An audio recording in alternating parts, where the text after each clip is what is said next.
कहानी की शुरुआत वहीं से होती है जहां पिछला एपिसोड खत्म हुआ था। वह ताइजोंग था जो डिमोनिक क्लैन का लीडर था और यूरा का मास्टर। ताइजोंग यूरा को बोलता है, तुमने लगभग डिमोनिक क्लैन के अंदर वॉर छिड़ा ही दी थी। अगर ये म्यूंग मर जाता तो जिन क्लैन डिमोनिक क्लैन के खिलाफ बगावत कर सकता था और डिमोनिक क्लैन में बहुत बड़ी लड़ाई छिड़ सकती थी। म्यूंग सोचता है कि ताइजोंग वो बंदा है जिसने डिमोनिक सेक्ट की पूरी हिस्ट्री में टॉप 3 बंदों में से एक आता है, जिसने सेंथ का टाइटल लिया है और वह डिमोनिक क्लैन का करंट लीडर है। वह 28th लीडर है डिमोनिक क्लैन का और अभी के समय में वह डिमोनिक क्लैन का ग्रैंड हेल्डर है, जिसके सहमति के बिना खुद लीडर भी कुछ बड़े फैसले नहीं ले सकता। ताइजोंग यूरा को डांटते हुए बोलता है कि तुम इस समय डिमोनिक साइड के अंदर एक इंटरनल वॉर शुरू करवा सकती थी, जिसका इंतजार डिमोनिक साइड के कई दुश्मन कर रहे हैं और वह डिमोनिक साइड को ख़त्म करने की फिराक में है। सोचता है कि ताइजोंग कुछ ज़्यादा ही बढ़ा चढ़ा कर बोल रहा है, लेकिन ताइजोंग जो बोल रहे हैं वह बिल्कुल सही है। सोचा कि शायद यूरा एक बात समझ ही नहीं पाई कि जिन क्लैन के लीडर जिनजान कभी अपने बेटे से उम्मीद टूटने पर लड़ाई शुरू नहीं करेंगे, सिर्फ इसलिए युद्ध शुरू नहीं कर देंगे क्योंकि वह बेटा मर गया। ताइजोंग ने यूरा से कहा उसे म्योंग से माफ़ी मांगनी चाहिए अपने इस बर्ताव के लिए और उसे मारने की कोशिश करने के लिए और इतना जख्मी करने के लिए। लेकिन यूरा कोई ऐसी लड़की नहीं थी जो किसी से माफ़ी मांगे। यूरा ने जैसे तैसे अपने गुस्से को काबू कर बहुत मुश्किल से म्योंग से माफ़ी मांगी। वह माफ़ी मांगते समय भी बहुत गुस्से में दिख रही थी। यह देखकर म्यूंग डर गया। वह शांत आवाज़ में कहा, आप डीमन सेक्ट की करंट लीडर और पिछले लीडर की डिसाइपल हैं, इसलिए आपको माफ़ी मांगने की कोई ज़रूरत नहीं है। पर म्यूंग मन ही मन सोच रहा था कि यूरा जैसी लड़की कभी किसी से माफ़ी मांगेगी, यह मैंने कभी सोचा भी नहीं था। फिर ताइजोंग ने म्योंग की तरफ देखते हुए बोला, मुझे लगता है जिन क्लैन ने एक नया टैलेंट पाया है। क्या तुम वही हो जिसे जिन क्लैन ने चुना है? ने बहुत शांत आवाज़ में कहा कि क्लैन ने मुझे नाकारा समझा और वारिस की पदवी मेरे छोटे भाई को दे दी। ताई म्यूंग यह सुनकर हैरान हो गया क्योंकि म्यूंग इतना ताकतवर था। वह यूरा के साथ बराबरी की लड़ाई कर रहा था, यहाँ तक कि उसने यूरा को भी पीछे हटा दिया था। यह सोचकर ताई म्यूंग भी बहुत हैरान हो गया। ताइजोंग ने बहुत हैरानी से पूछा कि तुम्हारा क्लैन क्या पागल है जो तुम जैसे लड़के को अयोग्य समझता है और तुम्हारी जगह तुम्हारे छोटे भाई को पदवी दे दी? और ताइजोंग ने तो यहाँ तक कहा कि तुमने लड़ाई के दौरान स्वॉर्ड ऑरा का इस्तेमाल किया जिससे तुम यूरा के साथ बराबरी की लड़ाई कर सके। ऐसा लड़का अगर नाकारा है तो क्या जिन क्लैन में इससे ज़्यादा ताकतवर लोग हैं या फिर जिन क्लैन इसे दबाने की कोशिश कर रहा है? कर ताइजोंग हंसने लगे।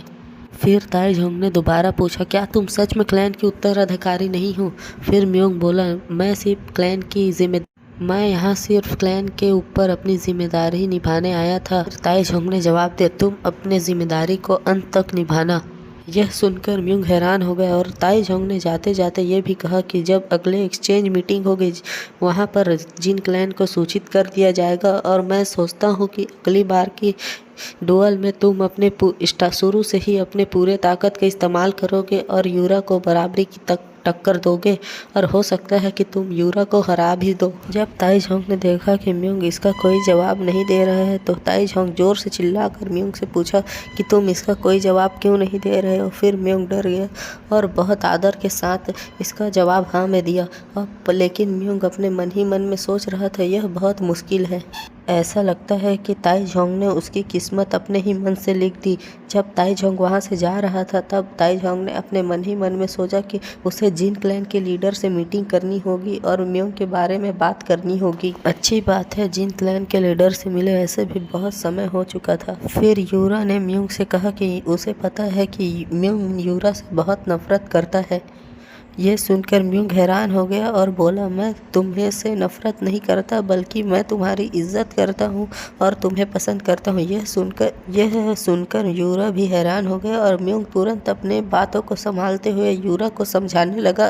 और म्यूंग ने कहा, आज जो कुछ भी हुआ वो उससे यूरा का कोई लेना देना नहीं था, बल्कि वह आज बहुत परेशान था कि जिस लेडी को वह बहुत एडमायर करता है उससे उसकी पहली मीटिंग थी। यूरा ने म्यूंग को शांत होने को कहा और कहा कि जब तक ये एक्सचेंज पीरियड चल रहा है तब तक म्यूंग और यूरा दोनों बराबर हैं। क्योंकि म्योंग जब से यूरा से मिला था उसे हमेशा यंग लेडी या फिर यंग लॉर्ड कहकर बुला रहा था।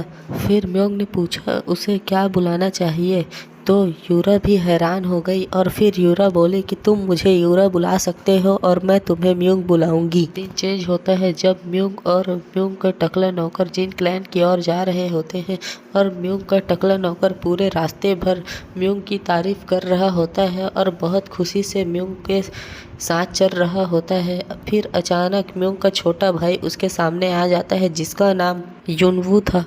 म्योंग ने हंसते हुए पूछा, युनवू तुम यहाँ क्या कर रहे हो? तब युनवू ने जवाब दिया, मैंने सुना था कि तुम ट्रेनिंग रूम में गए थे। तुम मुझे ये मत बताना कि तुम उत्तराधिकारी बनने के इस बारे में सोच रहे हो और तुम मेरी जगह लेना चाहते हो। सुनकर म्योंग ने जवाब दिया कि ऐसा कोई नियम नहीं है कि कोई बंदा सेक्ट के लीडर के साथ कोई रिलेशंस नहीं बना सकता। उसकी टोन बदल गई और उसने बहुत गुस्से में कहा कि मैं तुम्हें कभी अपना भाई नहीं मानूंगा और तुम कोई जिन क्लैन के हिस्सा भी नहीं हो। इस तरह से माहौल खराब होते देख म्योंग का टकला नौकर बीच में आया और वह म्योंग के छोटे भाई को रोकने की कोशिश किया, लेकिन म्योंग के छोटे भाई ने उसे धक्का देते हुए बोला, तुम्हारे जैसे किसी नौकर की इतनी औकात नहीं कि वह मुझे अपनी आवाज़ उठाए। ऐसे नौकर की कोई औकात नहीं है कि वह जिन क्लैन के दो यंग मास्टरों के बीच की बात में आए और उनके बीच अपनी टांग अड़ाए। इस बात को ये दोनों खुद संभाल सकते हैं। फिर युनवू ने अपने बड़े भाई म्योंग के ऊपर एक खतरनाक पंच मार दिया जिससे म्योंग बहुत आसानी से बच गया और हंसते हुए बोला, तुम क्या मजाक कर रहे हो? इससे अच्छा तो 2 साल का बच्चा मार सकता है। क्या तुम अपने ट्रेनिंग में बस इतना ही सीखे हो कि तुम मुझे छू भी नहीं पा रहे हो? यह सुनकर म्योंग का छोटा भाई युनवू बहुत गुस्सा हो गया और उसने लगातार म्योंग पर हमला करने की कोशिश की। म्योंग उसके हर हमले से बच गया और फिर अपनी तलवार निकालकर म्यान के साथ उसके पसलियों में मारा जिससे युनवू को बहुत दर्द हुआ और वो अपने घुटनों पे आ गया।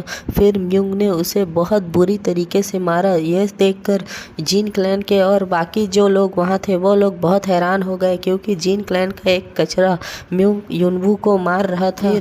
युनवू म्योंग के सामने अपने घुटनों पे आकर माफ़ी मांगते हुए उसे छोड़ने की भीख मांगी। फिर म्योंग ने पूछा, तुमने अभी क्या सीखा? फिर युनवू ने कहा कि अपने से बड़ों की रिस्पेक्ट करनी चाहिए।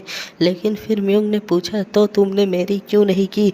और उसे बहुत गुस्से से देखने लगा और फिर उससे कहा कि तुमने और क्या सीखा? फिर म्योंग बहुत हैरान हो गया और फिर म्योंग से उसने कहा कि और फिर और करते हुए फिर म्योंग ने जवाब दिया, तुमने कुछ नहीं सीखा। और फिर म्योंग ने युनवू को तब तक पीटा जब तक वह समझ नहीं गया कि क्यों म्योंग ने उसे पीटा। और फिर युनवू बोला कि मैं अब से आपकी हमेशा रिस्पेक्ट करूंगा और आपके सामने झुक कर रहूंगा। आपके सामने कभी ऊंची आवाज़ में बात नहीं करूंगा और आपके से बहुत रिस्पेक्ट से बात करूंगा। देखकर जिन क्लैन और बाकी वहाँ जितने भी लोग थे वह सब बहुत हैरान हो गए क्योंकि म्योंग जैसा कचरे ने जिनम्यू को पीट दिया। सीन चेंज होता है जिन क्लैन के लीडर की ओर, जहाँ जिन क्लैन के लीडर के सामने म्योंग घुटनों पे था और जिन क्लैन का लीडर चाय पीते हुए बोला कि डिमोनिक क्लैन का लीडर वहाँ आया था और म्योंग की बहुत तारीफ कर रहा था कि वह यूरा को बराबरी की टक्कर दे पाया और उसे लगभग पीछे हटा ही दिया था।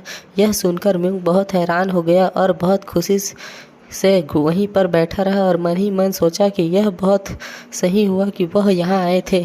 फिर जिन क्लैन के लीडर ने बात कही कि वो म्योंगवू को जिन क्लैन का अगला उत्तराधिकारी बनाना चाहता है, पर जिनवू ने उन्हें मना कर दिया और कहा कि युनवू ने अपने अधिकारी के तौर पर अपने काबिलियत को साबित किया है और उसे ही अपने जिन क्लैन का उत्तराधिकारी होना चाहिए। कहा कि म्योंग का मकसद तो सिर्फ डीमन सेक्ट के लीडर के अंडर में रहकर उसको अपनी पूरी ताकत से सपोर्ट करना है और उसे हर खतरे से बचाना है। यह सुनकर जिन क्लैन के लीडर बहुत खुश हो गए और फिर म्योंग ने कहा कि जहां बाकी क्लैन अपने उत्तराधिकारी के लिए आपस में ही लड़ रहे हैं, वहीं हम जिन क्लैन में अपने भविष्य के तैयारी कर रहे हैं। यह सुनकर जिन क्लैन के लीडर बहुत खुश हुए और उसने म्योंगवू को बहुत शाबाशी दी।